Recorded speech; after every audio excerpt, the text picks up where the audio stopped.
Guyana now that is boasting from oil. I went and I did all of them presentation before. So I know it's there, it's here. So what we need to do, we need to find out now, Mr. Chairman, who is going to be drilling that oil? What sort of percentage do we owe? Guyana owe, I think, 51%. How can you give it for BP? British Petroleum, I heard, is going to be doing all the mining rights and so on. So what's there for us? I think, Mr. Chairman, and when I say Mr. Chairman, the senior man, so, Comrade Hilton, I'm asking you in your capacity as investment and commerce and so on to look deep into this. Because when you talk about oil, it's big money. When you talk about who is going to be mining, it's big money. And I don't hear Jamaica name calling it. I don't want to speak out of turn because the JDF, I don't want to speak business then, no. But Mr. Chairman, big money is out there to make Jamaica rotten rich. But if we are not careful, we are going to lose every God Almighty thing. Because British Petroleum, United States and other countries are there, they are waiting in the wings to suck everything from us. Let us be mindful, Mr. Chairman. And I will elaborate on this with Comrade Campbell when I sit down to outlay certain plans with her so that we cannot be fooled by this government. Thank you, Mr. Chairman. Let me, these are three really important issues. I can't go into a lot of details tonight. What I'll say to you is this. Firstly, on ganja, Mark Golding led, and I was the industrial minister. It was me and him. He wrote the legislation. Mark Golding wrote the legislation to decriminalize ganja. That's right. Now, he did it at a time when we were one of the first in the world, the only other country that was even thinking about it at the time was Uruguay. But we were the first to put legislation in place to deal with some pressing issues that we were having at that time. Socially, our young men were being arrested, given a record, and couldn't travel and farm work and do anything else with the rest of their lives. It's just like how them prison them and send them in the SOEs, the state of emergencies, and throw them in jail. That's what was happening to a young man if they get caught with that split. Mark Golding ended that. But he did more than that. He created the framework, and I said framework because remember at the time, and still is the case, that ganja is still being regulated internationally. And so we had to move very carefully in the way we were trying to shift the laws to allow for us to participate in nutraceutical and medical marijuana. But I can tell you, well, first thing to say, this administration would have no part of it. First of all, they were all very confused in there.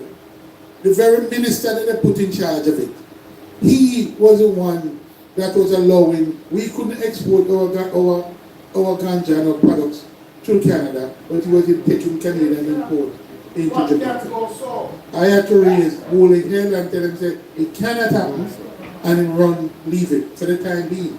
But if we ever re-elect them again, believe him and come back, because they're bare face, and they're going to come back. But the worst part of it is how they've treated the cannabis authority, licensing authority. I had to again raise a letter question and call for the chairman of the Cannabis Licensing Authority and the CEO to be fired, because they went in there and were chasing out all the people because they wanted to undermine, in my view, wanted to undermine the authority so that the authority could not be effective in regulating the sector as it should be. The last thing I'd say about it is this. When I said we only have time, because remember, it's in the last year that we were able to finish the legislation. We had to make a decision as to how quickly we move and what we're able to do in the first round. But I believe time comes that we will have to look further and to see when we get back to office what are the next steps that we must make to make the gang on no. In fact, they are now talking to the jury. It has been put off because one of the jury is sick. Who remember Mario Dean? Yeah. Mario Dean was killed because of one ganja spliff. That's all I'll say. In terms of the AMC, question, I remember, I did it. There have been a new model created over the years where the government doesn't really take the role and function of collecting the goods. AMC is still functioning now. When you go over there now, you find out that it's individual businesses. So you would have exported here still. So I think the bigger question is to connect buyers with sellers. And that's why for Western St. Thomas, I propose an e-commerce platform called Shop St. Thomas.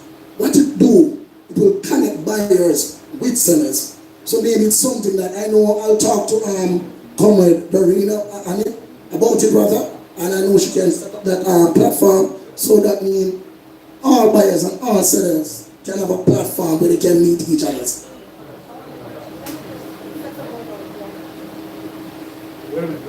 There's another element of the ganja issue. There are byproducts of ganja that can be used for craft. There are hemp can be used so that after you've dealt with the ganja, the women can now create cottage industries and create mats and fabric, and there are lots. So there's a lot of room for training. Former Prime Minister Patterson went to CARICOM and insisted that nutraceuticals be included as a part of the framework, not for cultural and creative industries, but for the extended new industries. And that is one of the things that we need to think about. So that's another element that we need to bring to the process. The byproducts and how our young people and those people who may be unemployed and our women can be put to work using the byproducts of the Let me also say that before I touch oil, let me say about the AMC.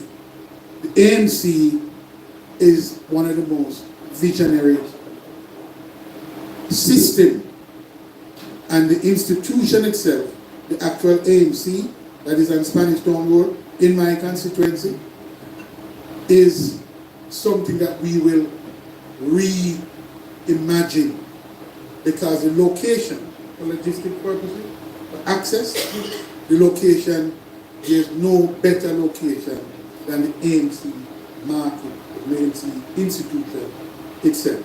And there, I didn't go into a lot of it around logistics, but we intend to create not only warehouses, but cold storage. And cold storage is very critical for the agricultural sector, particularly food in agriculture. So it's an area that we are very, very interested in. The government, let me say this again, you guys have to be very careful. We, both Dayton Campbell and myself, had to go down to AMC, meet with the people down there and issue a press release warning the government to be careful about the divestment of that AMC space. What? Yes, they intended to deal with it in a particular way, and we had to go down there and warn them that we will resist. Just like what I'm doing with trying to sell the 20% of JPS. They want to sell everything without making sure that the people who are likely to be affected are impacted by that their interest is first taken into account. We will ensure that the small farmers and the agricultural sector of Jamaica will continue to benefit from that physical plant and its is linked to the global trade. That's what the logistics is about. And that's what I am focusing on when it comes on to global logistics. And oil, I just say this. So I'm sure you remember that I was energy minister. I started the whole seismic mapping of Jamaica's waters, land and water for oil. Philip Powell came after and entered into some arrangement. Let me say this. There is no question but that there's oil and gas. There's no question. The question is, depending on the state of the market, whether we have the commercial quantities to make it viable at a particular moment of time. But more research, more prospecting is being done, and I believe I too join you in the belief that we have a lot more to discover, and we have to husband that sector, monitor it very carefully to make sure it is for the benefit of the Jamaican people and the Jamaican economy.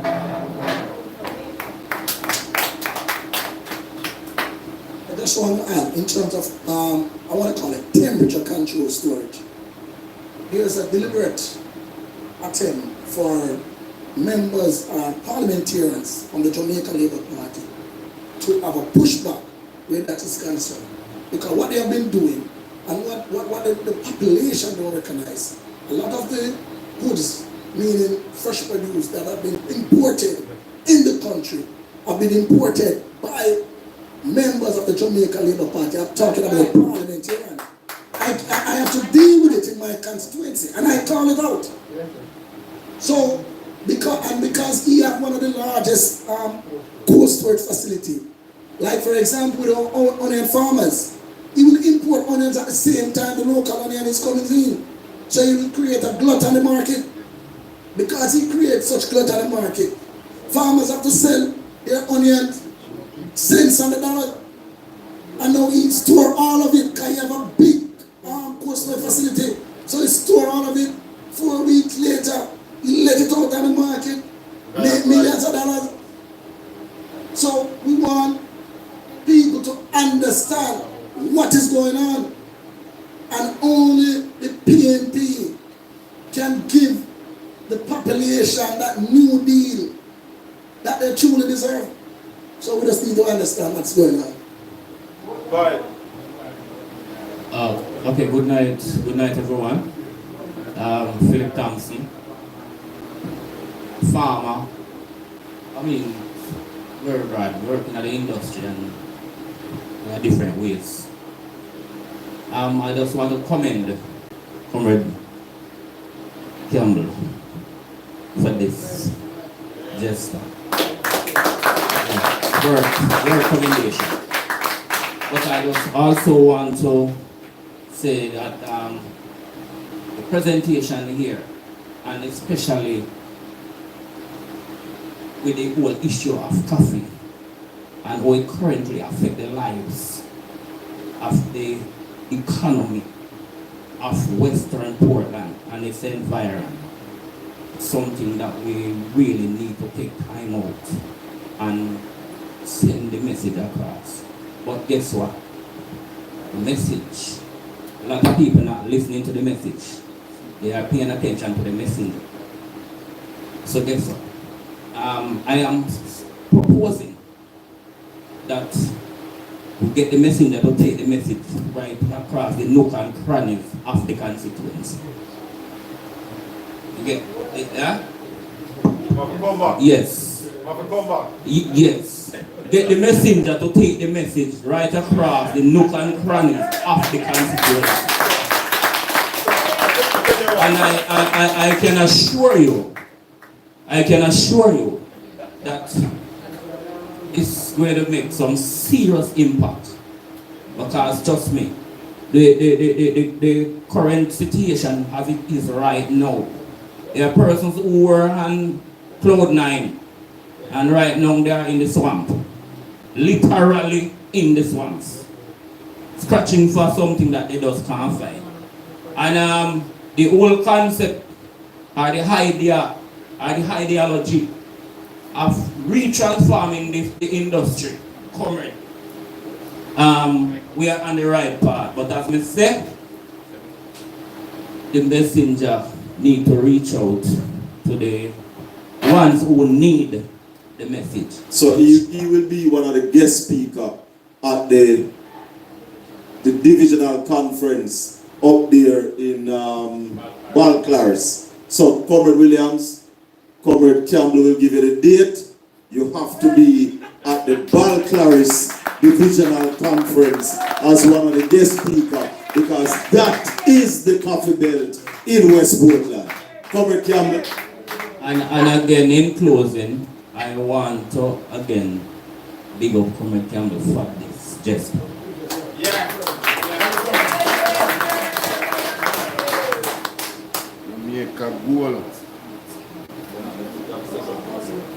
Thank you very much, Comrade Philip Thompson. I know you're a serious coffee farmer. You and I have discussions. As a matter of fact, Comrade Philip Thompson and I journeyed to Kingston on Monday of this week.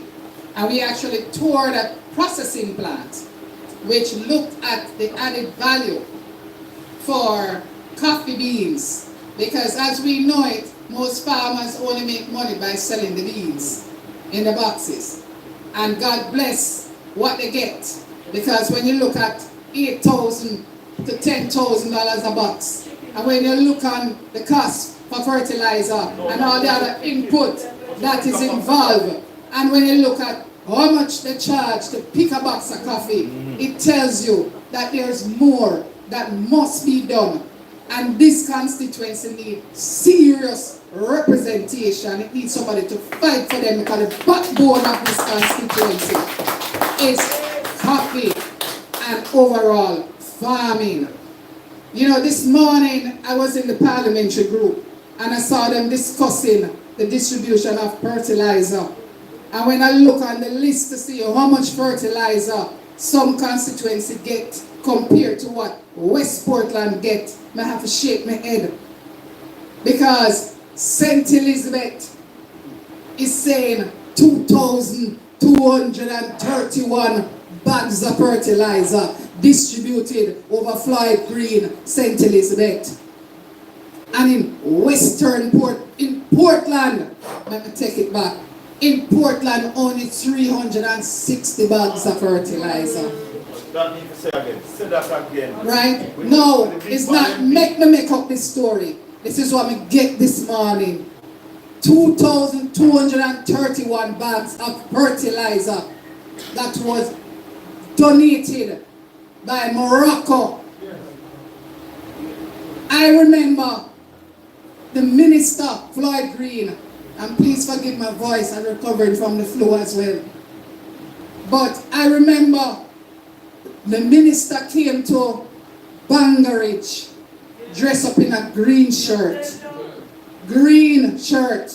and the staff of RADA was also wearing green. And when I asked what is the purpose of the green, them say it have nothing to do with politics. It's a part of them uniform, is one of the colors that they use to do their work. Right? But what I can say to you is that people were lining up for one bag of fertilizer in Bangaridge.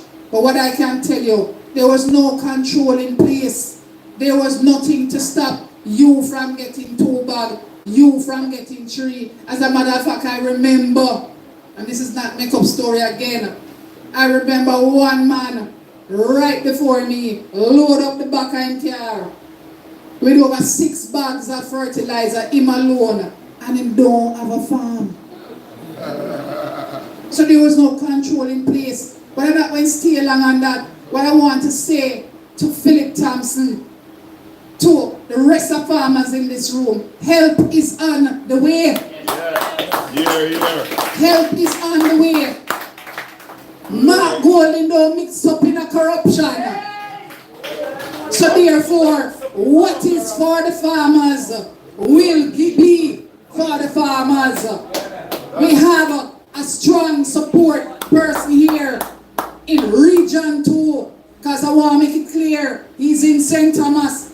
Pass and take care care of them picnic first. Yes. So understand, Sir Hubert Williams, don't remember that name. He is going to beat that man over there. Him go and beat him. Him go and upset him. And when he does, and Mark Golding become Prime Minister, we're looking at the junior minister here in agriculture. And he needs to remember today. He needs to remember today the plight of the farmers in Western Portland. So when I come knocking and I come asking, don't matter hesitate. Remember from whence you came. Yes. Right here in North Bay. Go ahead. Me nah use the word ball out, but me just ball out. Alright, good night everyone. Right. This is Comrade. I'm recovering from. How so much you want to recover from the flu? I didn't know. As Comrade Fly Pakistan touch on the marijuana situation, I am having a problem. And You need to get some for the flu. I went to the doctor, I'm on medication.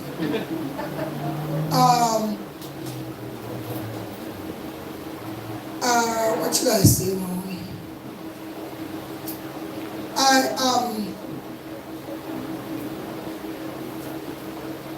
I've just fought stage 4 cancer. Right. Congratulations. God bless you. And my reason for saying this, I'm a teacher. I have 4 children, 3 boys, and my daughter is also a teacher. She wasn't here earlier, but she can't work today. But my eldest son, he is my rock and my shield. He's my finance. And you might say it is illegal, but I know that the government had said that they decriminalize ganja. My son sells ganja. Not by the pound, but for a person who smoke. And 3, 4 times, 5 times in a year, they arrest him. They have arrested him twice since here. And just Tuesday, when I was at my college in Kingston, he called me to say, Mommy, the police are here, 7 people in a police trying to town. So he has a case. They went there last month, he wasn't there. Somebody was working in the shop, and I arrested the person that was in the shop. Because he has a shop. And Tuesday, I think I'm overwhelmed. And we are asking them, how can you obtain a license? And to no end, they're not saying. Tuesday when he was at the station and they were talking to him and he said to them, I'm not in any wrongdoing. You not give me a call when I'm nothing. Someone who can't leave me alone. Look back Andrew Wallace and thief $3 trillion. And the policeman get ignorant about it, they talk about the Prime Minister. So when you find out it's politically motivated, because it's a strong government. If you go out there, you go big, go $3 that. So it costs them like everything. And I'm tired, so I don't like to know how you can go about getting a license. Alright, just before we get to that answer, anybody else have a question, because we're going to be wrapping up. So if anybody else have a question, we want to take the question and then we just give all the answers as we close. Anybody else have a question? Going once, going twice, 3 times. So that's the final question. Come on, Hilton. Listen carefully now. Listen to me very carefully. There is in the legislation that we created the opportunity for every household to grow 5 plants. Now, I can't tell you what quantity, That site plan, please. I grow one more right in the front of the yard. I get 3 pounds out of Oh, That's right. no, One and, is going to see that in a truck. yeah, and I think it's not, I have to be very careful because the quantity matters, right? So my advice to you is to go seek a legal advice. Someone who, because the facts matters. And I don't want to give, I'm a lawyer, but I don't want to give my legal advice on this without the facts. So I'll just say to you that there could be a defense, but a lawyer that will examine it very carefully to determine. All right? But the broader solution is a policy and legislative change. And as I said before, and I'm not saying anything more than I said earlier, we will be examining the entire industry and what has not happened in the industry in the period that we were not in government. Right?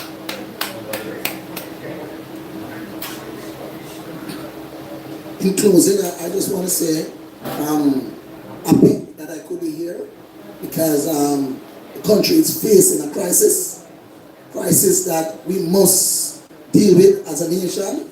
If we look in St. Elizabeth right now, which was the Minister of Agriculture, and I think also the State Minister of Agriculture as well, right? Both of them, we have a serious glut where peanut is concerned. Now if you can't sell peanuts, you know why that you can't sell? And all because permit was given to import peanut. So if remember, the Minister of Agriculture must sign off on those permits for these agricultural goods to come in. So even in our own parish, where you have the Minister and the State Minister of Agriculture, you have this level of corruption going on. We must take a stand where importation of cheap agricultural goods is concerned. We see it where the onions coming in by James Roberts and other member of parliament. Because I'm sure that's why I'm calling him. We must stand and hold our ground where these things is concerned. We must give ourselves the opportunity to get a new deal. I'm going to say it clear. Oh, we'll get that new deal by vote for the PNP. By go out there and make people know that the PNP is going to give our farmers a new deal. Coffee farmers, the last time coffee raised, it was a big belly man will make it happen. But there's another big belly man. We have to ensure that coffee farmers get what they truly deserve. So coffee farmers, I'm the voice for you and I will fight for you because I understand as a farmer myself what you have to go through to produce a box of coffee. So farmers, help us on the way. Please just support the PNP. Do what you have to do to help the PNP come to power. And trust me, life will be better. Let me just say this last thing, because it's important, because we're talking about trade, importation and exportation. But we're also talking about logistics. How do you get your goods to market? Where are the markets? And how you get your goods to market efficiently. And also, how you keep your business resilient. Meaning when you have supply chain problem, when you have disruption, who is thinking about how you solve these issues? Only the People's National Party is thinking about these issues. I want to end by saying linkages. Sister Doreen is the Deputy for Tourism. I don't see why there is any reason why you shouldn't have a coffee and cocoa tasting, not only not only tasting, a coffee shop, a chocolate shop, where you're selling some of those products itself, and you create a brand for this community.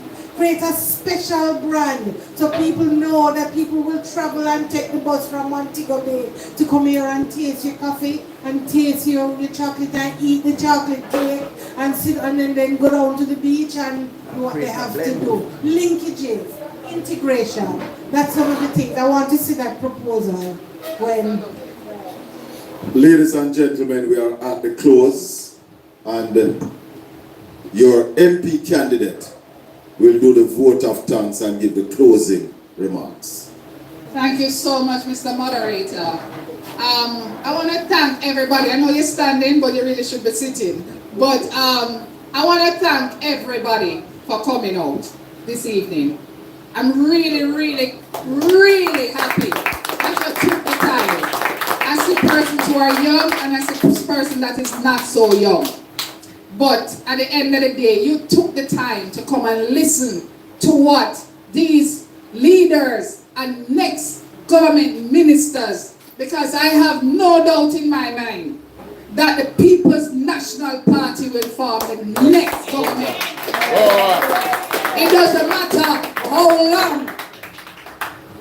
It doesn't matter how long it takes to call it. Whenever time him call it, same result. And it's going to start right here, the Upsetter constituency. It's going to start right here in Western Portland. I want to thank you, Sir Hubert. I want to thank you, Sir Hilton. I want to thank you, Madam Deborah Hickling Gordon. Proud of you, you see? I see you all over the place. I'm proud of you. I really want to thank them for coming. They journeyed from Kingston. And they sat through and spoke passionately. I'm sure they brought information to you that you did not have. This is the first of others, because of course you know there's education, there's so much more, and housing to come. But I want to say to you that I'm really grateful for you coming here today, because it was not long notice, but out of respect for Western Portland and wanting to see the back of the non-performing 18 years of this member of parliament, they decided to come, so I wanted to give them another round of applause. We have suffered seriously in West Portland. When I came back to this constituency, I was shocked to see there is absolutely no road in West Portland. Once you come off the main road, and I thank PJ Patterson for giving us this road coming all the way through, because some people tried to make it look like I didn't bring it through. But I thank PJ Patterson. But any one of the roads that you turn off from the main, anyone, just choose any road, and it's a major disaster. So our farmers struggle. The price for taking out their products becomes this much higher because they have to pay so much more for transportation. What I have come to realize, I see an MP over in the east, and I see she dance every day upon another road where she fix. And I have to ask the question, how she gets so much money to fix so much road at East Portland, and not even one, what them call it in the old time days, not even one day road can fix a West Portland. So I get an impression that the money somehow, it might not be true, but I have a funny feeling that the money allocated to West Portland is finding itself over in the east. You know what that means when you fix the road at West Portland? It simply means you have no respect for the people of West Portland. But let me say this to you in closing. Time come for a new direction. Time come for change. Jamaica, land we love. Jamaica, Jamaica, Jamaica, land we love. Thank you, ladies and gentlemen. Safe travel home. May God bless and keep you.